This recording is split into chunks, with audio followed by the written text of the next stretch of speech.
everybody, to Meet the Polymaker. I am your host, Joel. My throat is a little bit iffy. If you heard the squeak there, congratulations. That's a freebie. But welcome to the show, everybody. Hopefully the voice doesn't go in and out too much. But we are a 3D printing show that we talk about 3D printing news. There we go. Great. This is going to be a long one. And also showcase community prints that are shared through our Discord at discord.polymaker.com. And we also do something special for the viewers at the end of the show. We do hand out a spool of filament for free to one of you lucky viewers. And this is how you enter right there. See, look, oh, I'm following it. I am awesome. Type in I am awesome in the chat. If you have not done so already, you'll have the whole show to do it. You can do it a couple times if you want, but it does only give you one entry. But if you're not sure you didn't put it in there, it's not going to cancel one if you put it in there. Put it in there. Do it now. Yeah, Peekaboo, I see that comment there. This is why I don't read chat half the time. You got people like Peekaboo in there. So anyway, we are also ultimately, like, you know, we give away some filament, we share some news, we share some prints, but we ultimately meet a new maker every single week, and this is week number 43 consecutive. So we're getting closer, everybody, right close to 52 weeks. So with that said, let's move to the news. So first up, we are going to talk about 100 3D printed homes for the homeless in none other than Austin, Texas. 3D printing homes seem to be centralized around Austin, Texas over this past year. Luxury homes, communities, etc. This is actually going to be a project being run by Icon, which is a 3D printing home provider. But they're working with another foundation local to Austin, Texas, to do exactly what the title says: print 100 3D printed homes for the homeless. That is adding on to a current 17 homes that they've done as part of an initial project to make a community to help reestablish the homeless, give them a home to have, clean them up, help them through health, and get them set up to be self-sufficient. So this is now expanding that small start from 17, which that sounds small, but that's still an amazing thing, to 100 homes in Austin. So they're anywhere from 380 to 1,040 square foot that they're going to be building. So some single homes up to family homes. So not just individuals. But I thought this was a kind of a heartwarming story, especially with the holidays and everything, of ways that we're going to help combat homelessness throughout the U.S. It's rampant, not just in Austin, it's throughout the U.S. So hopefully this becomes a successful thing, ends up being just widespread. So we could see more with it, making it a little bit more affordable on housing. It definitely could expand a lot quicker than just say your general lumber houses, because the cost of wood nowadays is absolutely ridiculous. So we'll see. But just again, wanted to share that awesome headline that I saw with helping out other people. Next up, we're going to help out our appetites by talking about 3D printed steaks. We've done some 3D printed food stuff, and it seems more over in Asia is where it kind of gets started. I think Taiwan was the last article we talked about. I want to say it was fish that was 3D printed. This now 3D printed steak. Obviously, it's not beef. It's vegan. Don't butcher everybody in the comments there. I would give it a try. If it tastes like steak, it tastes like steak. I don't care what's in it. But this is 3D printed steaks from Stakeholder Foods, and it's going to release initially in Taiwan, but they're using MX200 3D printers, and they are FPLs, not FDM, and they're fused paste layering technology. So they mimic the texture, the marbling of traditional beef, but again, being 100% plant-based. Right now, the market for plant-based food is reaching around $46.5 million by 2026 forecasted, with over 13% of the population already following vegetarian diets. I want to say this is going to make me a vegetarian, but it would be a nice little alternative. Pop in one of those bamboo X1Cs, print me out a T-bone, and go to town. But again, I would love to be able to sample some of this to see what does it actually taste like. And who knows? Like I said, right now being released in Taiwan. If it's successful there, then it can be widespread worldwide. So we'll see. And next up in the news, we have Shapeways acquires Things. So Shapeways had did a lot of 3D printed stuff, and then kind of fizzled out. Didn't hear much out of them. And then they came back just right out of bankruptcy and bought things. So they're looking to expand their portfolio, obviously, with the platform of sharing, selling, and promoting 3D designs globally. Of course, I'm sure we're going to see a lot of updates and changes. From what they say right now, though, is Things 3D Incorporated will operate under Shapeways, and it will retain its community-focused spirit while enhancing Shapeways offerings for creators and businesses alike. So there will be changes, yes, but it seems they still want to kind of keep their roots where they're at. So don't expect things to suddenly become something else and every single model you have to pay for. They would be stupid to ruin it like that. So we're going to see some different things to them. The print to Shapeways is the big thing. If you don't have your own 3D printer, but you found a really awesome model on Things, well, now you can pay to have it printed and shipped to you. So cost wise in that, I've not done it, but I'd be interested in see. I'm sure a lot of different factors go in there between material, time, etc., size of print, but just updated in the news of a site that I'm sure all of us use daily, if not daily, at least weekly. Next up, we're going to look at 30,000 toys being produced per day. This is by a company, Jinky Toys, and it's out of China. I think it's JINQI. So I think Jinky. But 70% of its popular dinosaur egg toys are exported to the US and Europe. Its fleet from 500 to 3,500 3D printers in less than a year. Now producing over 20 million toys in 2024 alone. I don't have what their forecast is for 2025, but 20 million is ridiculous. $1 a piece, you got $20 million. But again, the price size, I don't know what it is, but it was the dinosaur egg was popular during Black Friday for them at least. And then they just picked up different toys and flexies from there. Aims to operate 10,000 3D printers by mid 2025 to meet the growing demand. Again, I don't have the 2025 projected numbers for the toys, but well, if we go 3,500 printers to 10,000, almost 3 times. So then you're looking possibly 60 million or more toys. That's insane. But it's based out of Yiwu, China, known as the world's supermarket. So, and they benefit from a government-backed trade reform plan, boosting cross-border e-commerce and international trade. So they have some backing there to help them, but that's still pretty impressive to have that many toys, that many printers. Love to see what that facility looks like. And last up in news, we're going to talk about Japan. Actually, a creator in Japan recently debuted at Dubai this minimalistic tea house that is made of 3D printed wood. We've talked about wood being 3D printed, mud, concrete, obviously plastic, glass even this year from MIT.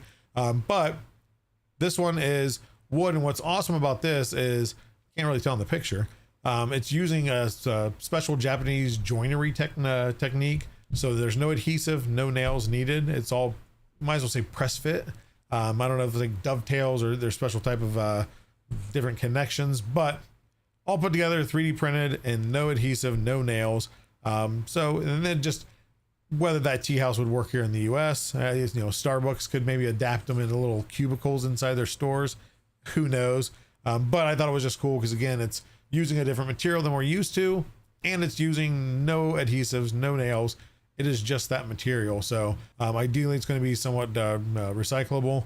If they decide to tear it down or repurpose the structure, they'll have that option to do so. But that is it for the news and news. One other thing I want to announce here is we have hit, I don't know if I announced it last week.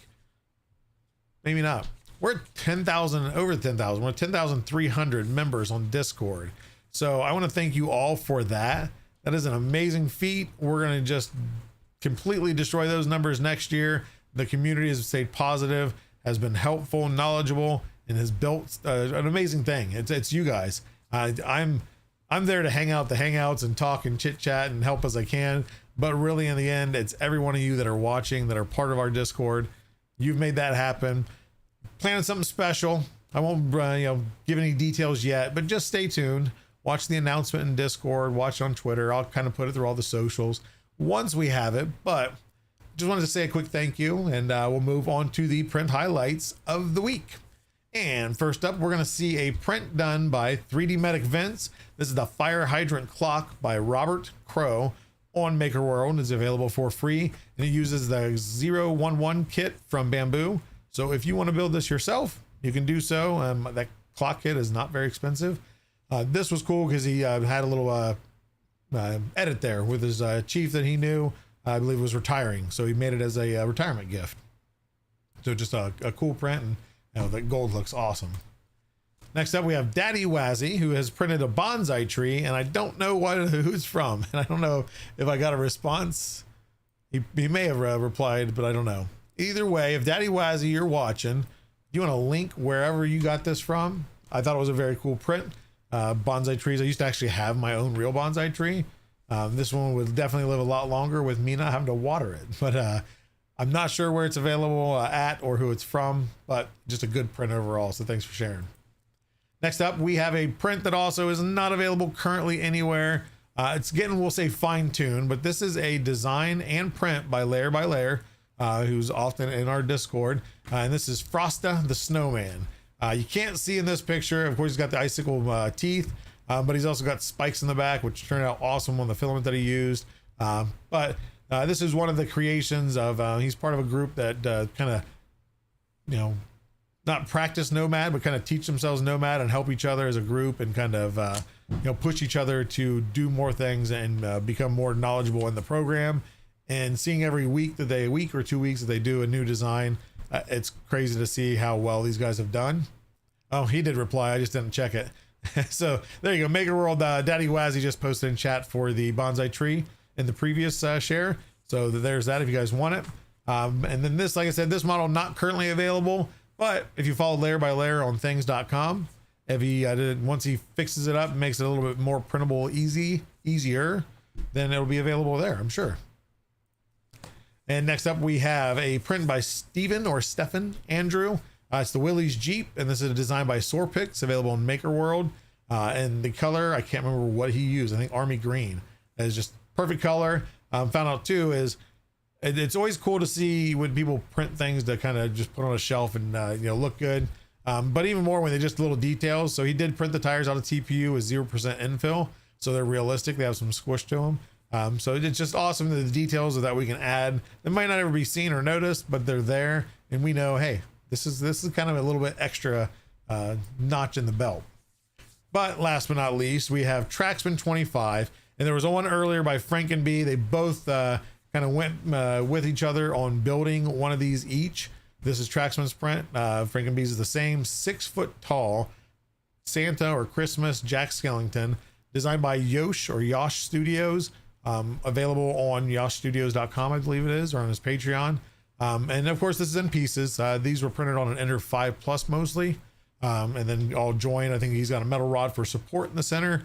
But again, 6 foot tall, and it looks amazing. Frank and B's also absolutely amazing. Those guys have been doing a back and forth on big prints, so stay tuned. Who knows what's up next? I think actually both of them have one planned that we're gonna end up kind of helping out with, and they're 2 different models, so we will 100% be sure to share those as soon as they come to completion in months times. But that is it for all the prints. If you want to share your own prints, just head over to discord.com or discord.polymaker.com, and then our show off prints channel, post it there. Always ask when you post the image, it won't let you post text after you post it. So with that image, try to type in where you found it, link to where you got it from, and if you want to include what filament you used, even if it is not Polymaker. We love all filaments, we love all creations. Share those, inspire others, and you just might be shown on the show next week.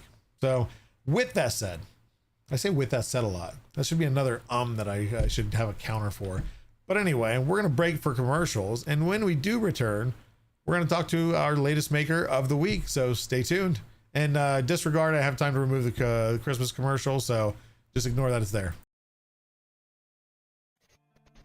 Imagine owning some of the best songs about 3D printing this Discord has to offer. Polymaker presents 3D Printing Hits by Silverback and Little D, the best renditions of some of the greatest hits of all time. Hits like Hallelujah,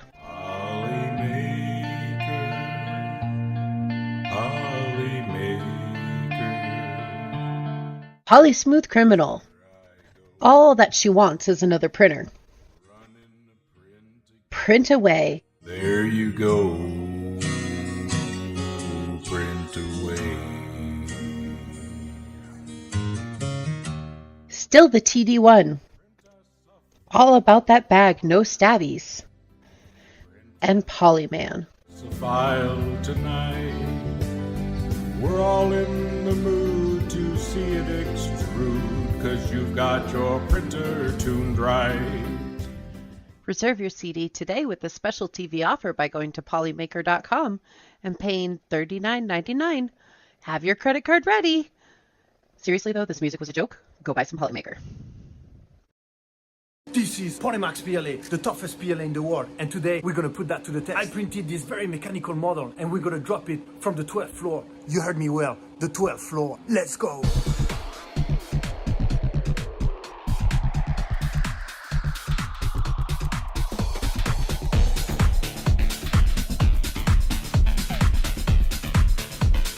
Ready for the first drop in 3, 2, 1. Whoa, that's crazy! Not even a scratch! Let's go and check it closer. Not even a single scratch. I dropped it again from the 12th floor and still not a single scratch. Buy your Polymax PLA right now! Performance may vary depending on usage, individual factors, and external condition. Individual result may vary, not a guarantee of specific outcome. Consult your professional before use. See website for details and limitations. Use responsibly.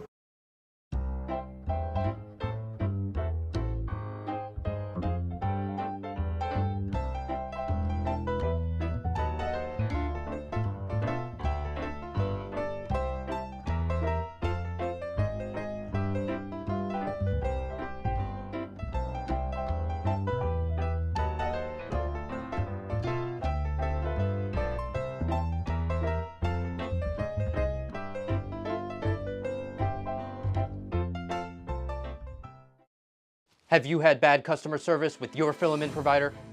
Have you ever gotten a bad spool and never got a response when you emailed the company? Well, that won't ever happen when you reach out to Polymaker. Some people say that no company cares about you. Wrong. Wrong. Wrong. If you never got a response after emailing a company that you've worked with in the past, you may be entitled to better customer service. We at Polymaker pride ourselves on good customer service, and we won't ever keep you waiting for a response. Email us now at support@polymaker.com and we'll get back to you within 1 business day. We'll fight for you.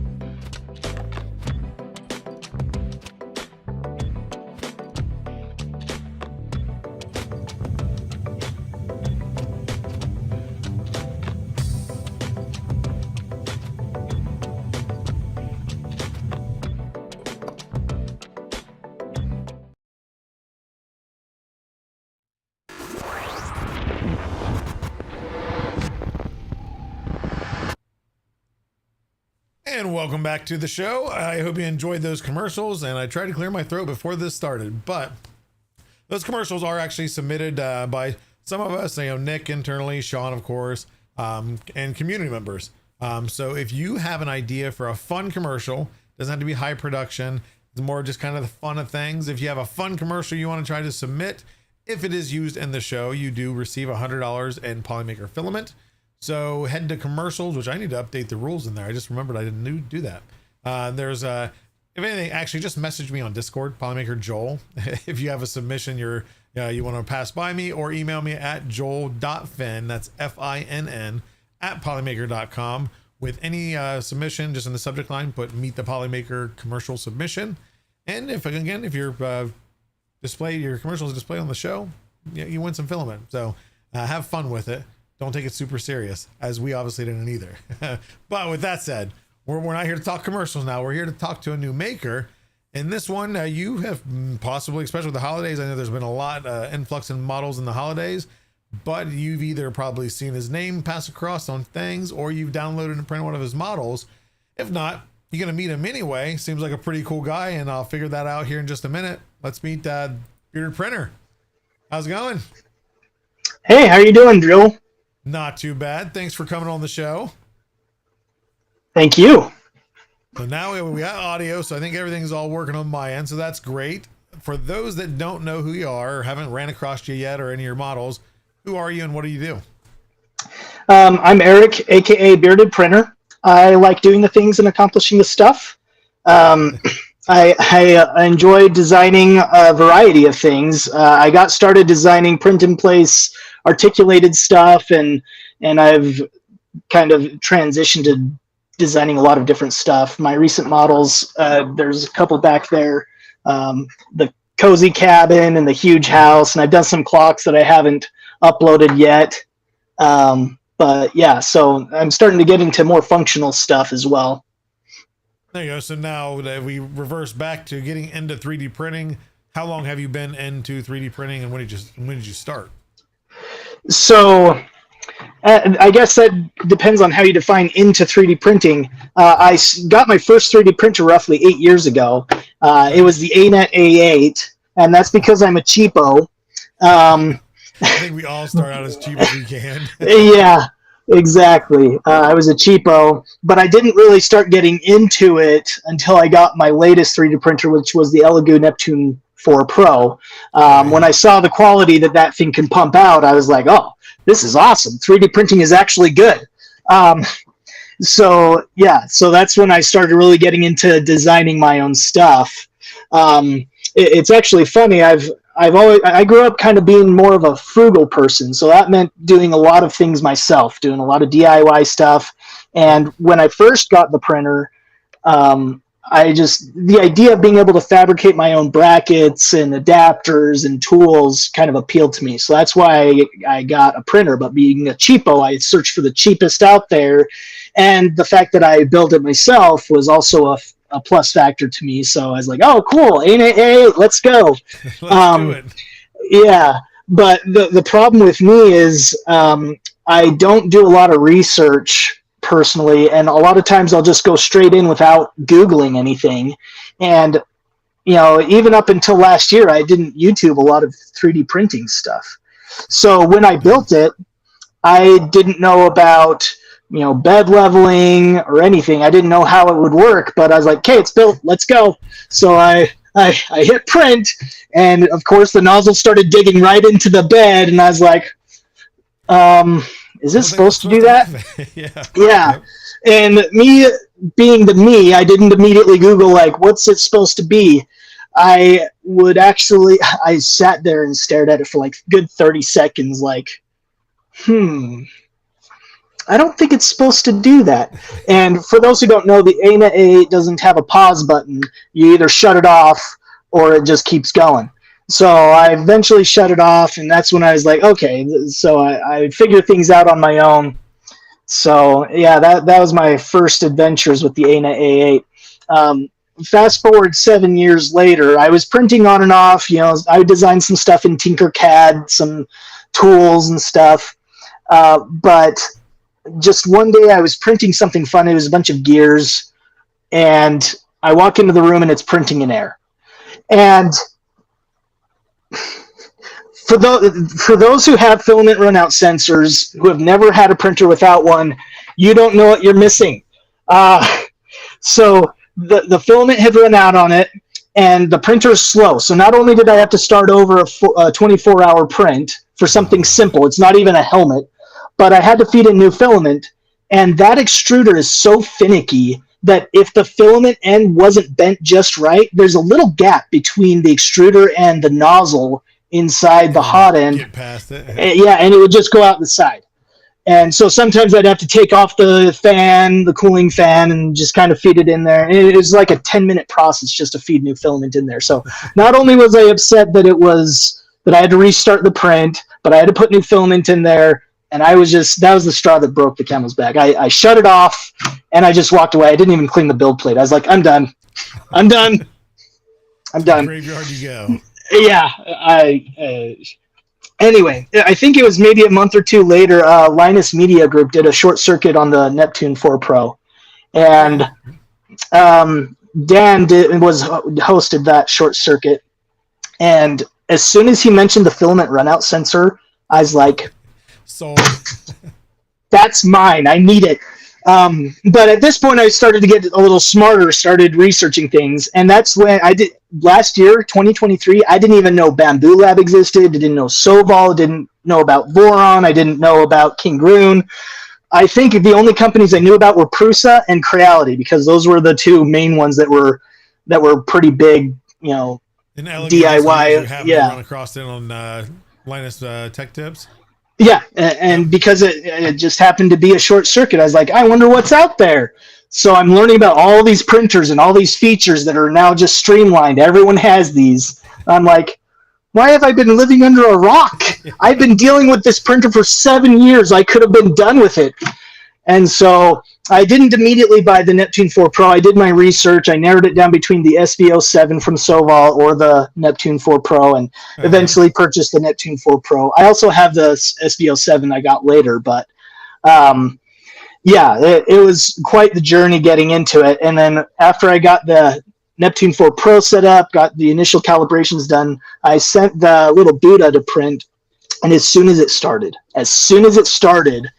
my jaw drops to the floor. My eyes open twice as big. They almost pop out of my head. And I'm like, what the crap? This thing is so fast. I mean, the first layer was like 10 times faster than my ANA A8. And so as soon as it finished, I was like, this thing is good quality. And what does anyone say when their first high quality print comes off the print bed? Oh, I want to sell stuff. I'm going to sell things. But again, I'm a cheapo. So I didn't want to pay the licensing to sell prints. So that's when I started designing my own stuff, which wasn't very good, but I usually use inspiration from existing models. At the time, the Flexi Rex was really big. So I was like, what can I design that kind of has similar articulation, but isn't a Flexi Rex? Plus, it kind of appealed to me have unique models for me to sell. And I quickly learned that I don't want to sell prints, and that I would rather be the middleman to sell the actual models, and other people could sell the prints, because that's not my thing. And not have all the post processing, the packaging, the shipping, it is just a lot to deal with, and there's stress if a bunch of orders come in at once and you don't have a farm. You're like, okay, well now I have to print all this stuff and make sure it's out on time, and I didn't want to deal with that stress, so I quickly learned it wasn't for me. But it wasn't until earlier this year that I was really getting into the community, because, I knew about printers and I knew about bigger YouTubers that touched on 3D printing, like Joel Telling, 3D Printing Nerd. Yeah. But I didn't know about this huge community of DIYers, and I didn't even get on Twitch until a couple months ago. I didn't know there were tons of streamers on Twitch that were putting out great content. And so it wasn't until a couple months ago. And I feel like Pezliz, she kind of like, I was kind of dipping my toes in the water, like, oh, I wonder how this is. And she kind of like from underwater pulled me right in. So now I'm like way in there drowning, trying to, figure out everything, learn about everyone there is. Yeah, exactly. So it's been quite the experience. It's one of those things, getting involved in the community. It's just a rabbit hole. It's a positive black hole, but you get sucked in because there's so many good people. You learn so much stuff, and then and plus you get to help out other people too. So it's welcome to the family, the dysfunctional thanks family. Yeah, it's great. So now with the modeling, did you start with a certain software, or how did you get started with the modeling? So before I got my Neptune 4 Pro, I was doing everything in Tinkercad. But when I got this, I thought, I want to use a more robust software. So I went to Fusion 360, which I think is called just Autodesk Fusion now. They just changed that. Yep. And so I was just using that. I was using the free one for a while. And then as soon as I started making more money, I was like, well, I don't think I should use the free one anymore if I'm now making money off of using this software. So now I pay for it. Yeah. And it's a great investment. I love Autodesk Fusion, and it's another one of those things. When I started, I didn't Google things. I just tried to figure it out on my own. And later I found out I was doing things the hard way. And so that's kind of how things went for me. Now, did you have any background like in modeling or any other software that kind of helped it, or was it pretty much jumped into Tinkercad, then jumped into Autodesk? That's pretty much it. I mean, in high school, I mean, that was probably like 15, 20 years ago. I can't remember how long it's been. I took a CAD class, and so I'm familiar with CAD software, but making it into a three-dimensional object, that wasn't familiar to me. So I just jumped into Fusion, to Autodesk Fusion, and I just started trying to learn as I went. And my first models, if I redid them today exactly as they are, it'd probably only take me a half hour. But at the time that I did them, it probably took me like 5 hours to do a simple model. So now you know all the shortcuts and everything else. And in Tinkercad, since that was the first thing you started with, do you remember what your very first model that you created and printed? I could probably pull it up to see, but one of the things I remember designing, it was a marble run type thing. I don't remember where we acquired it, but we have this set to play with marbles and put it together, and I wanted to create this belt that would take the marbles from the bottom to the top and start over. And so I kind of designed this, and because I was designing it for the ANET A8, the tolerances were abysmal. I couldn't get it to fit right, and eventually, I got it all printed, and it worked, but it worked terribly. So I eventually gave up on it. But one thing I noticed that's so much easier in Fusion is what is it called? You have your bezels or your chamfers or fillets, and those are so much easier to do in Autodesk Fusion than they are in Tinkercad. No, once with the modeling and everything, when you got into did your flexies, did you do any flexies in Tinkercad, or did you not do those till you started working in Fusion? I didn't do those till I started working in Fusion. And I definitely, looking back, I definitely did them the hard way. I would totally do them differently now. Between just the overall design or the linkage, or both? How I would make the links work together, because it's basically just a 2D design I would do. I just make it 2D, extrude it, and then I would cut it up and make the links and stuff. Oh. And yeah, I definitely would do that differently now, but yeah. Fair. Now, is there anything that you're working on now that is going to be, well, I guess by the end of the year, do you have any other models coming out? I know you had a lot of focus on the Christmas stuff coming into the holidays. Yeah, and I took this last week off. I'm not posting any models this week. But yeah, so I have these clocks back here. And I bought separate kits. I didn't buy the kits from Bamboo Lab, so they're bigger hands, so I can make bigger clocks. Okay, yeah. But I'm thinking of modifying them so they can be smaller and utilize the bamboo clocks. Also, this fell off, but I'm created these eggs. This egg that kind of floats. I don't know if I can get it to float again. There we go. So I might design more for the levitation kit from Bamboo Lab. Yeah. I have some ideas, and I just think it's so cool. So I'm starting to get more into designing things for kits. So you buy a kit from Bamboo Lab, whether it's a lamp, those houses back there use the lamp, or maybe an LED kit or the levitation kit. So that's kind of what I'm into lately, but I've got other plans too.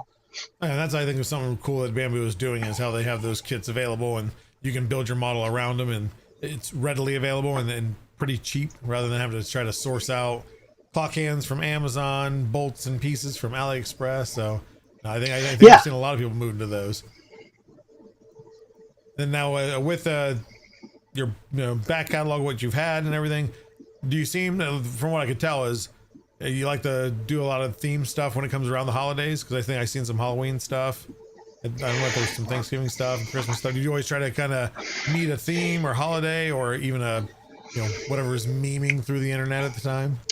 Yeah, so before the holidays, it was, whatever was popular, I would just think, oh, well, that's a good idea. Maybe I'll get into that as well. But around the holidays, I try to do stuff that's related to whatever holidays it is, whether it's, Halloween or Thanksgiving or or Christmas or what have you. Maybe I'll do some for 4th of July.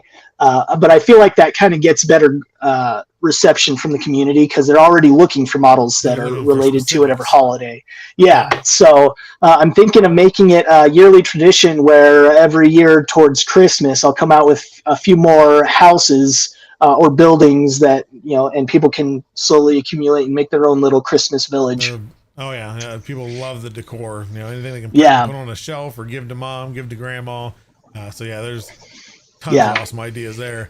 Now, when you plan your ideas, you just kind of roll with them, or do you have a project board that you kind of lay things out? Like, I want to make this, this, and this, or is it kind of just whatever's on your mind, add it to the list, work on whatever one that you decide to?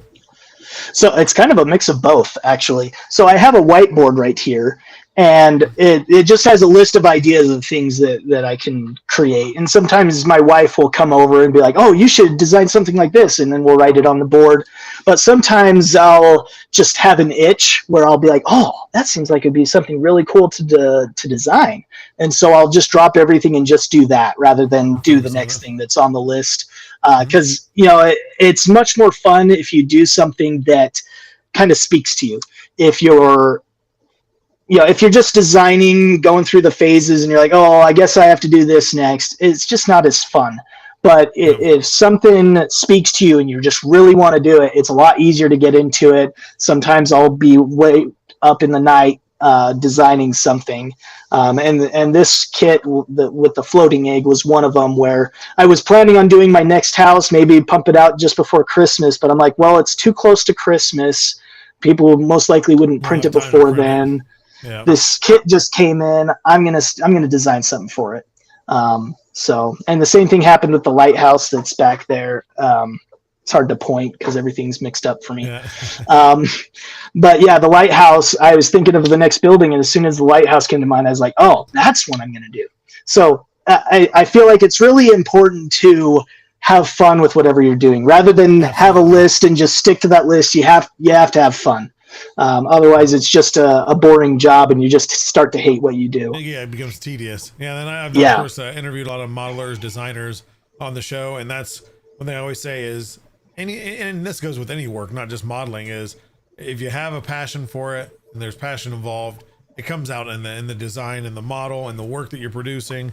So yeah, I mean, it's a lot more enjoyable to print stuff that somebody didn't make just to fit this exact niche and that's all it's for. And I just wanted to make some money, but not that good models can't come out that way, but I enjoy, like you said, like the little details you can add to a cabin, or hey, let's add this little smokestack or whatever. The simplest things are just it's what makes the models that much better than just the commercially produced stuff. Exactly, and it takes a lot of work. Sometimes it's very taxing to get the little details in there. If there isn't already a tool to just automatically add some kind of mesh to you, like dragon skin or scales or whatever, and you have to do it yourself, it's a lot of work. And if you hate what you do, it's going to be you're not gonna want to. Very upsetting when you have to get into it. And that's where it comes in, like the modeling too, is it's one thing to model something and hey, it looks cool on screen, but you have to think, okay, how is it going to be printed? What are going to be the problems with printing? Are the supports going to make it look, certain faces look bad on it? So yeah, I mean, there's a lot of thought. Now, when you design yours with all the new technology we have out there now, are you starting to do where like you design them for multicolor, or you kind of leave that up to the end user? A little bit of both. When I first got my X1 Carbon, I started designing things to use multicolor, but then I realized, well, not everyone has a multicolor printer. So sometimes I'll design a version where you can use a multicolor printer, but then also design a version where you can print in pieces and glue it in. And I'll often sometimes just design it so it gets put together, because it takes much less time to print it if you're not swapping colors all the time. And yeah, you really have to keep in mind the orientation things are going to be printed in, and if it's going to need supports and all that, it needs to be taken into account when you're designing. Now, when you design, do you always print it yourself first, or have you ever like pushed a model out like I'm confident in it that it's going to be fine and push it out, or do you always? I always print it first, always. Even if I'm confident it's going to work, there's always that voice in the back of my head that says, "What if it's not?" Yeah. And I don't want someone else to figure it out and then get angry that they wasted a bunch of filament and light me up. Yeah, so I always print it first to make sure pieces fit together, that it looks good, and then and only then I'll upload it if I know it'll work. Awesome. Now with the designing, of course, always printing your own. I know you said you kind of moved away from kind of selling stuff, but with the printing aspect of things, is there anything news wise? I don't know if you stay up to snuff with the new stuff coming out. Is there anything that you're looking forward to next year that's going to be coming out? Yeah, actually, I've been saving up. I get gift cards. Oh, here we go. 1 second here. Why does this thing do this every now and then? Oh, maybe. Let me get you back. Okay. There we go. Can you hear me? Yes, I can hear you. Okay. Yeah, I lost the video feed there, so I'll leave that up here. But okay. You said you were it cut you off right at you're collecting gift cards. Oh yeah. So on Bamboo Lab on Maker World, I redeem gift cards for the points that I get, and I'm saving up gift cards to be able to get the next printer that Bamboo Lab is going to come out with. I don't know what they're going to come out with, but they're making it sound amazing. I hope that we're not all disappointed with it when it comes out, but that's what I'm looking forward to next year to get their next big thing. So yeah, that's what I'm looking forward to. Sitting on the edge of our seats for hopefully. Number one, that January is the time they'll at least announce it, whether they release it or not. But I think we're all on our seats waiting, like, what is it? Because, like you said, hopefully for our sake and for Bamboo's sake, it lives up to the hype. Yeah, because it's been hyped. Yeah, it's already been hyped, and I don't plan on buying it right away because I know usually kinks have to be worked out. Once it gets to the users, they figure out what the problems, and then they have to work kinks out. So I'll probably still wait a few months after it comes out before I get one.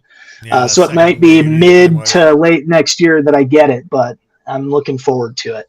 But yeah, and then like you said, kinks are worked out, and you can actually enjoy it more, especially if it's a higher price. I think it's more prosumer possibly priced, but then again, I know nothing, so it's all speculation at this point. Now with the multicolor, you have the X1C. Is that the only multicolor printer you currently have? Is the behind it I have an A1 combo, and then I have an A1 mini, but it doesn't have an AMS hooked up to it. So I got two printers that can print multicolor.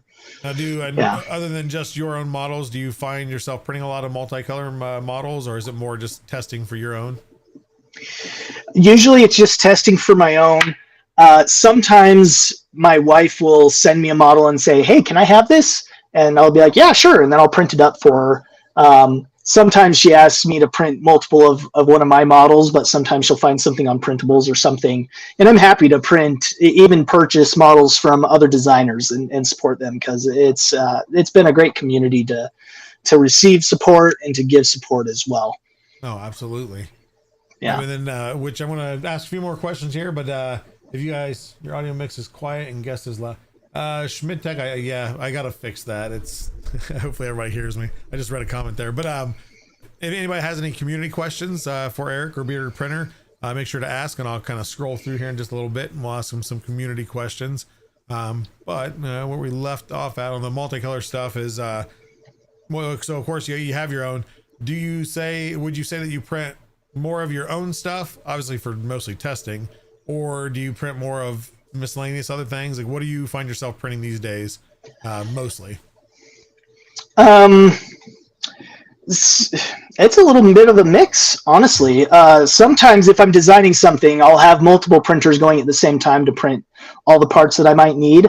But sometimes I'll just, like, this isn't really ready, but like I got this multi-tool pen thing in my stocking. And I was like, oh, I'll keep it in my drill bag, but I don't want it just hanging around, because it also has these it has these refills. So I was like, well, I'll design a case for it. So I designed that yesterday, and I printed it today, and it's just this little case that shuts closed. And it's kind of neat because it has these that kind of, pops out. Anyway, So sometimes I'll get on a kick like, oh, I need to design a solution for my workspace. And so I'll just do that. And I don't do it planning on uploading it because it's usually just very specific to me and my situation. But sometimes I'll be like, oh, it'd be really cool for my son to have this moon lamp. Well, someone's already designed one. I'm not going to design one. No point. So yeah, exactly. So I'll print it and then I'll put it in his room and he'll be like, oh, this is awesome.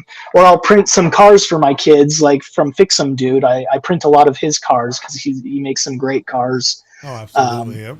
So yeah, it's a little bit of a mix. If I'm currently designing something, a lot of the time it's just whatever I'm designing, I'll be printing. But if I'm not designing something, it's usually something else for my kids or for my wife or something. And then, of course, now we just had Christmas yesterday. Did you find yourself printing any gifts for anybody or stocking stuffers or anything? Oh, yeah. We printed a lot of, so my tea light trees, we printed a lot of those as gifts for neighbors. And there were a few other random gifts that we printed for people that would come visit here and there. So we were printing a lot of stuff. And my wife tolerates my hobby. I want to call it an addiction, but it's an addictive hobby. Mm-hmm. She tolerates me in my workspace because I do what she says. If she wants something, she could tell me to bake it. I'll just make it for her because she lets me do this hobby. There you go. It's the least you can do to keep her happy. Exactly. Yeah. So sometimes she'll be like, hey, I want to make this gift for someone. And I'll be like, okay. We got something from a thrift store. I don't have it with me, but it was just this little card game that's perfect for my 3-year-old, but it just came in a plastic Ziploc bag. And then it had a little dice that just had 3 colors on it on 6 sides. So 2 colors. So anyway, 6 sides, 3 colors in total. But it was like foamy and it had like chew marks in it. So I'm like, we're not using this. So I could design something. I designed a little box for all the cards and for a new dice to go in. I designed a dice and that happened to be a Christmas present for the kids. So it's great being able to just do stuff like that on the fly. Oh yeah, absolutely. I did the same, then a lot of times, I just come across something like that would make an awesome gift. Download it, print it, and then hand it off. But let's see here, see if we have any questions. Go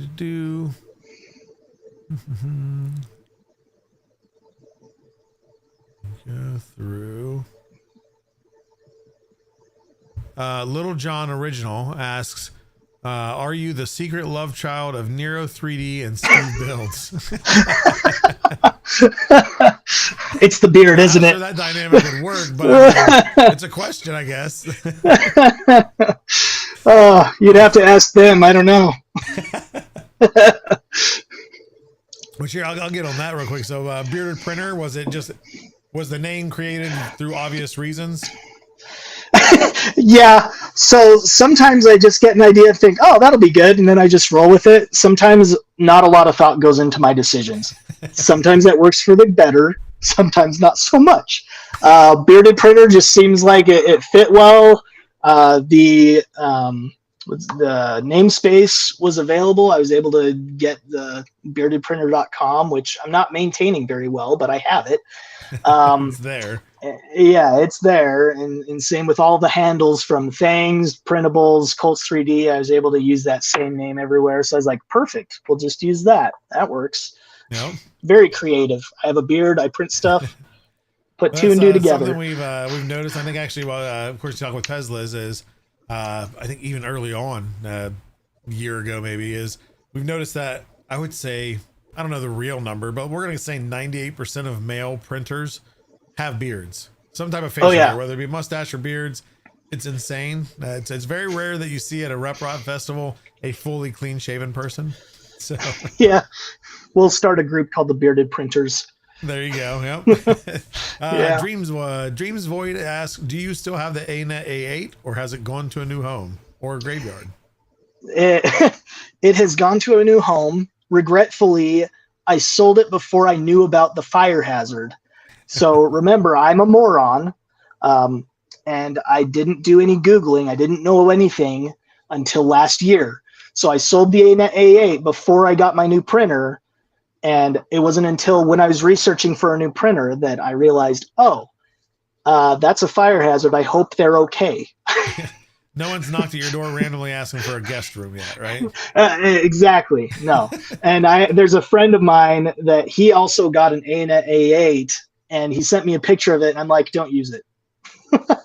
Unless you have like MOSFETs and electrical in place to prevent any thermal runaway, you don't want to use that printer at all.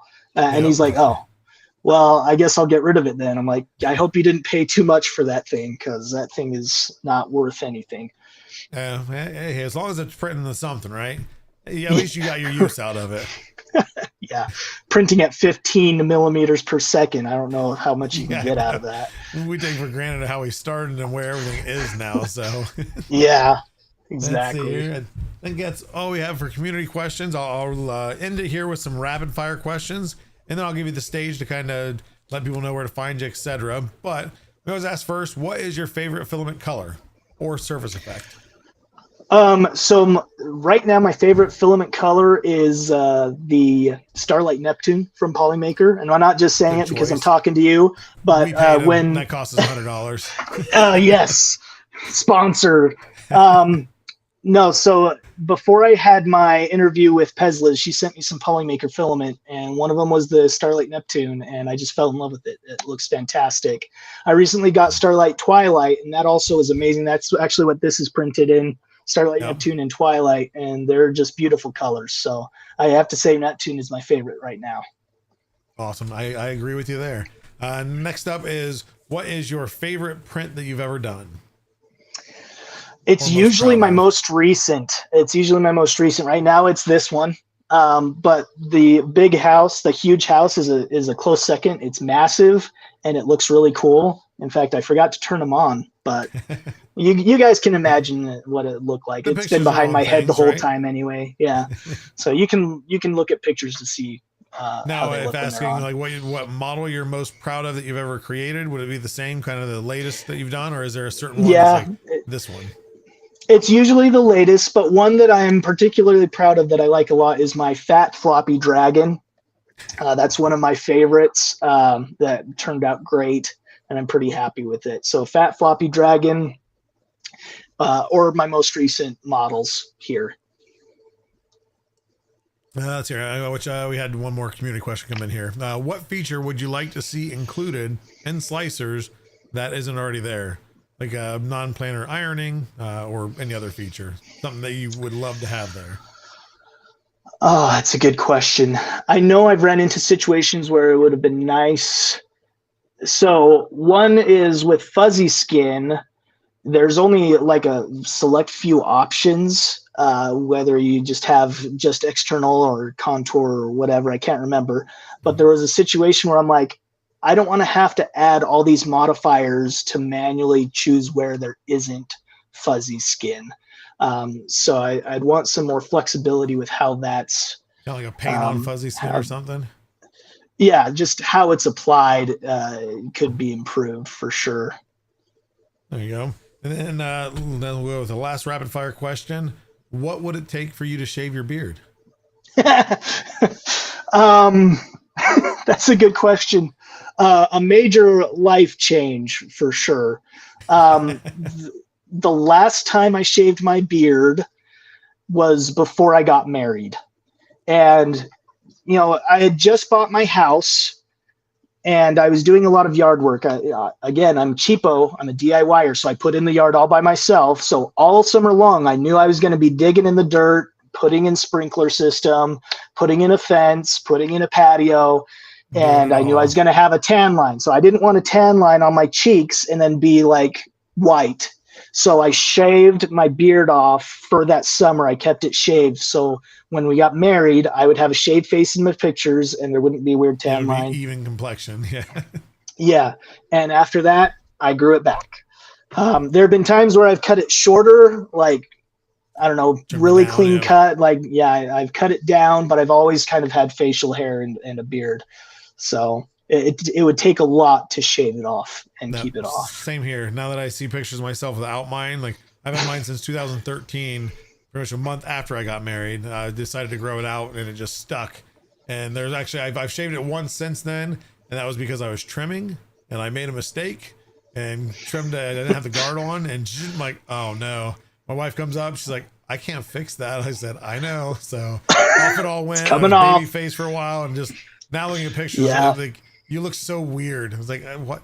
Why did I ever not have a beard?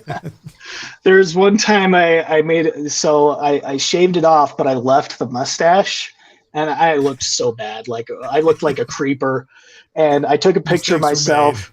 Yeah, I took a picture of myself, and I have that picture.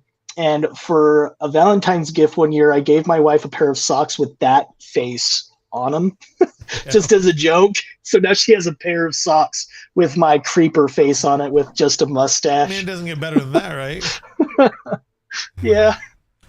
Hey, well, that is it for the questions that I have for you. If you want to go ahead and take, 30, 45 seconds, 60 seconds, whatever you need to kind of let people know where can they find you, what do you have in store, just anything you want, the stage is yours.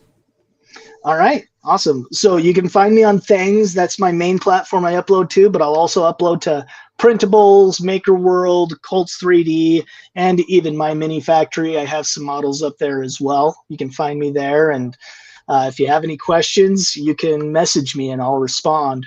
Just hit me up. One thing that I wanted to say, for those who are thinking about getting into 3D design, take it one step at a time. It's not as hard as you think. It will take time, but I believe in you. You can do it. One thing I will say is, in regards to engineering in general, I want to say a lazy engineer is a productive engineer. And I want to explain myself before people give me examples why that's not the case. What I mean by that is the reason why we have auto bed leveling is because someone was lazy and didn't want to do it. So they created a solution that did it for them. In 3D design, there are often tools to help you do things so you're not doing things manually. Don't pull up Blender and manually modify the vertices of the object till it's sculpted into what you want. There are tools for you. So when you're getting into 3D design, learn what tools are available. Don't do what I did and try to do things the hard way. Learn what tools are available to you. Be lazy. Try to think, how can I accomplish this in an easy way with as few steps as possible? It doesn't mean there aren't going to be a million steps anyways, but it may make things easier for you. So I just wanted to leave that there. There you go. Well, thank you very much for coming on the show. It was nice to get to know you. I know you've been popping in the hangout lately, and it's nice to get to know some new people and a little bit more in depth. So, and to inaugurate another bearded member to the printing company or community is always a plus. So, thank you very much, and I'll let you go. And I hope that you have a wonderful new year. And I can't wait to see what you create next year. Thank you. Have a good one. You too. And there you have it. Episode 43 is in the books, and that was Bearded Printer, also Eric. Again, a nice, awesome person, has a very, very nice beard. He's got me beat, except with the grays. I think I have him whooped in the gray area, but that's okay. It's probably better off that he doesn't have the grays. It might make him look a little bit older. But thank you all for coming to the show, as a lot of you have come every week. I appreciate it. We're going to keep on keeping on. A little bit down on the weather today, so I apologize for the clearing the throat, the high pitches, and the lower energy. But we have many other projects that you can watch, whether it be the live show that we do every Thursday at 7 p.m. Eastern here, or we have Polymaker Figurines, which is ending the year. Is it ending? Stay tuned. But there's going to be a couple cool videos coming out from Antoine Dimensions. I'm just going to say it because I say it wrong, and then Pezlas will kill me if she's here. But again, he does every 2 days a new video of a new Pokemon. He has almost finished up to 151. I don't know if he's posted that last one yet, but first 151 iterations of Pokemon. And again, some cool stuff in the works to kind of end that off, kind of a send off, I guess, if you will. So make sure to follow him across all the Instagrams, the TikToks, the YouTubes, and that's Polymaker Figurines.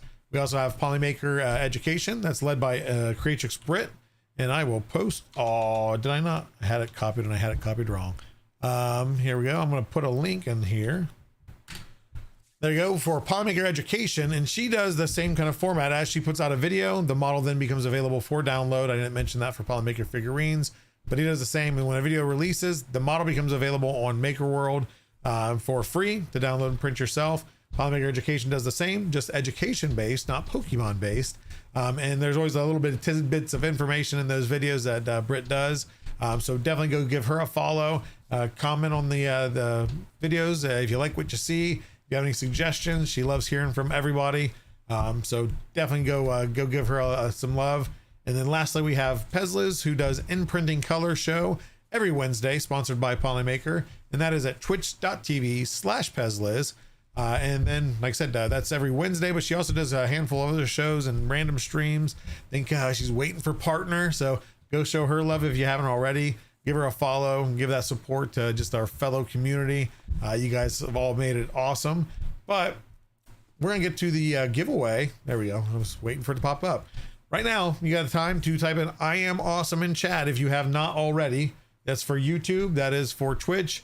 I'm sorry, TikTok land, we don't have you covered yet there. But type that in there. That'll give you a chance to win a spool of filament. And that is worldwide. I don't care where you are. Enter it.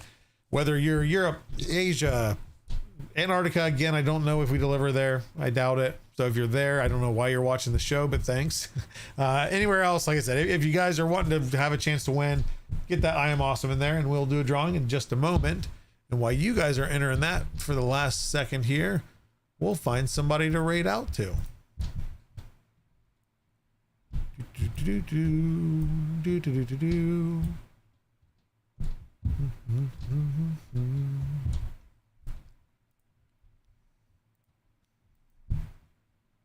There we go. Okay.